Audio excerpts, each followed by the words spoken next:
Good evening everyone! So sasagutin muna natin ang katanungan ni Sir Kem, Caron, na possible daw po ba mabuntis ang isang babae na nakatali na ang matres? So ibig sabihin, nag-underwent po si Madam na tinatawag na bilateral tubal ligation.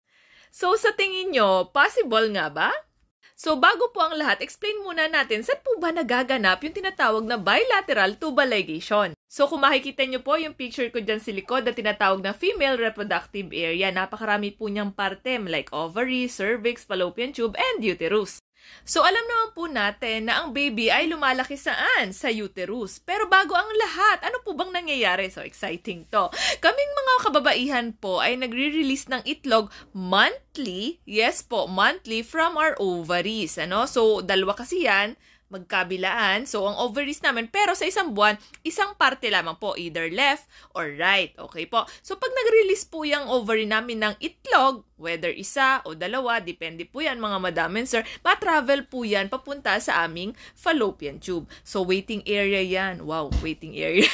So, waiting area siya dyan ng 1 to 2 days. Ngayon, pag wala siyang na-meet na sperm cell, anong mangyayari? Magkakaroon ka po ng regla. So, kapag naman may na-meet siya na sperm dyan, ano mangyayari? Magta-travel po yan papunta, pababa sa uterus. So, ano po mangyayari? Mabubuntis na po si mommy. So, ano po ba yung tinatawag na bilateral tubal ligation? The surgery blocks your fallopian tube. So, ibig sabihin mga madam and sir, it prevents the sperm meeting the egg cell. So, hindi sila magkikita. Oh.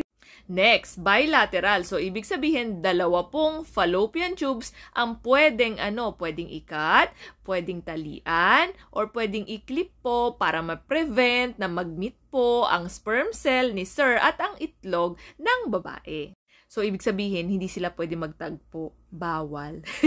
So, ano po ba yung mga side effects ng BTL? Number 1, heavy mens. Or number 2, less regular. And number 3, more. As in, more painful periods. Ouch, cramping, masakit po yan. Kasi meron tayong tinatawag na post-bilateral tubal ligation syndrome. Eto, tanong, nakakataba po ba ang BTL?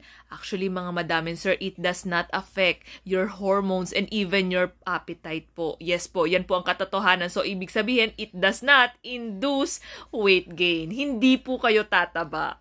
Next, alam ko may magtatanong pa rin dyan Yung mga curious yung tatapusin tong vlog ko. Kung nagre-release pa po ba ng itlog after BTL? Or kung mag-release man, ano na pong mangyayari? Actually, may tama ka mga madam and sir. Nagre-release pa rin po ng itlog ang inyong ovary after BTL. So, ano mangyayari lang po doon? Mabobroken down lang po ang inyong itlog at maa-absorb po siya safely sa ating katawan.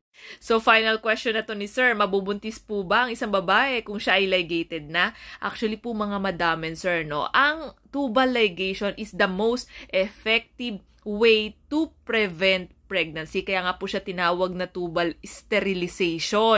Although it is the most effective way, but there is a possibility po na maging na magbuntis ang isang babae. But very, very low lamang po. Reasons, number 1, surgical error. Number 2, pwedeng inadequate healing. And number 3 po, ito po ang pinaka-importante, the tubes may grow back together. Opo, forming a new passage para makaswim yung sperm ulit at ma-meet ang inyong itlog. But it's a rare case.